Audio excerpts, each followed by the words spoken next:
I have tinnitus. I'm thinking negatively. My mind is going off in a negative spiral, going down a dark rabbit hole. I can stop. I can assess what my mind is doing. I can take an action to change my thought, and that will help me manage my tinnitus. My name is Dr. Ben Thompson, and I am an audiologist and founder of Treble Health. Today, I am here to describe 12 common negative thinking patterns when living with tinnitus. I will describe 12 cognitive distortions, and this is a reference from the book Tinnitus, a Self-Management Guide for Ringing in Your Ears by Jane Henry and Peter Wilson. If you're new here to my YouTube channel, please subscribe to get our newest video content. Dwelling on negative thoughts with tinnitus is harmful. It's not in your best interest, and whatever tools you can get to snap out of that will help you habituate. The goal of improving tinnitus is habituation. I have a low degree of tinnitus myself. I've had it for about 8 years. For me, it's never spiked. It's never become an intense 8 out of 10 loudness. The loudness mine has gotten to is about a 3 or 4 out of 10. When I had COVID, my whole nervous system was activated and my tinnitus spiked. So what do you do if you have loud tinnitus or if you're going through a tinnitus spike? You're likely to have these negative thoughts. They're likely to come, and what do you do in response to them? That's what we're going to describe as we'll talk about these 12 cognitive distortions and how they commonly affect someone with tinnitus. Number 1 is overgeneralizing. A person who overgeneralizes makes conclusions based on a single piece of evidence. For example, I was awake all night from my tinnitus, therefore it will keep me awake every night. Number 2 on this list is categorizing. Someone might see things in distinct black or white categories. Events are either good or bad, never just okay or gray. Example, my life was perfect before I had tinnitus, and now everything is terrible. Number 3, filtering. A person focuses on a single negative event, ignoring or forgetting any positive aspects. Example, my tinnitus ruined the entire party. 4, mind reading.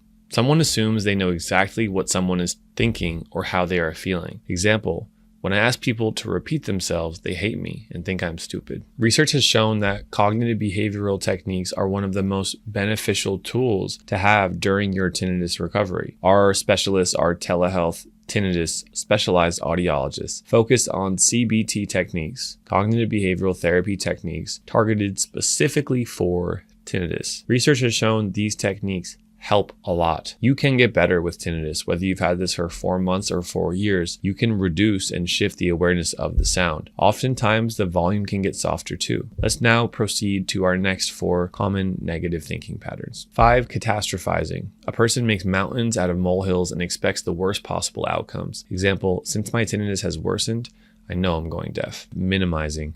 Someone belittles the significance of their progress. Example, my tinnitus was under control today, but that was just by good luck. Number 7, personalizing. A person blames themselves for the negative things that are out of their control or blames themselves for problems that aren't real. Example, my tinnitus was so irritating, I ruined everyone's evening. 8, conclusion jumping. Someone draws hasty conclusions despite lacking evidence. Example, I know I'm losing my hearing, even though the hearing test didn't indicate it. When you're going through this process of managing tinnitus, it is a mental, emotional, psychological game. It really is. You have to be the master. You have to keep working at it. You have to put in your practice. CBT is not an automatic, passive thing. It requires work and effort. The patients who succeed with tinnitus, and frankly, those are the majority. When you follow the methods that your doctors who understand tinnitus well, when you follow the methods that those doctors recommend, you will get better. You will experience improvement. And mastering the mental, psychological, emotional piece of this is important. Classic models like tinnitus retraining therapy may focus more on sound therapy. Psychological models of tinnitus treatment may focus more on negative thinking, emotions, and your mental state of mind. I believe there's a place for both, and you need all of the tools and resources coming together to help you manage this tinnitus. Let's now proceed with the next 4 on our list. Number 9, emotional reasoning. A person makes an assumption based on their gut feeling alone. Example, my tinnitus makes me feel hopeless. so we'll never get better. 10. Imposing. Someone has steadfast rules about what one should think or feel and gets frustrated when the rules are not adhered to. Example, having tinnitus should not upset me, and nobody else should worry about my condition either. Number 11. Labeling. This extreme form of generalizing is a combination of categorizing and catastrophizing. Example, having tinnitus renders me utterly disabled. Blaming. A person holds others responsible for their woes. Alternatively, a person may blame themselves for others' troubles. Example, my tinnitus wouldn't be so bad if my family understood what I'm going through. What do you do when each of these common negative thinking patterns come into your mind? You have an opportunity to respond differently. There's an automatic reaction that can be fear, stress, anxiety, worry,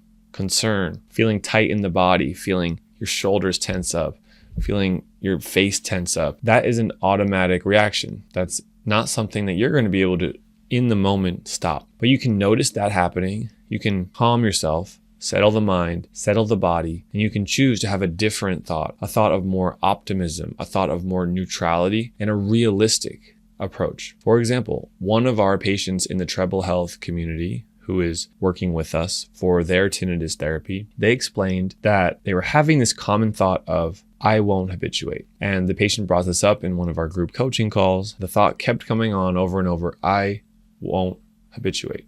I can't habituate. The patient did a great job at identifying that it was a negative thought, that they had an opportunity to respond differently. Based on the methods they learned working with our audiologist, the patient was able to, after a few weeks, notice a much different response. And because of that, they noticed that they were having periods of silence during their day. They noticed their tinnitus has quieted down. So when we say things like CBT, cognitive behavioral therapy, and those approaches from a trained professional who understands tinnitus are good for you, that they're going to help you, that they are necessary for you to habituate, we really mean it because we see it every day, every week. In our community, and for those that we're not working with directly in our profession, we know this stuff matters. Again, I want to give credit to the authors of the book, Tinnitus, a Self-Management Guide for the Ringing in Your Ears, Jane Henry and Peter Wilson. This video was based off of these 12 pieces. This video was based off of 12 types of negative thinking that were mentioned in their book. My name is Dr. Ben Thompson with Treble Health. We offer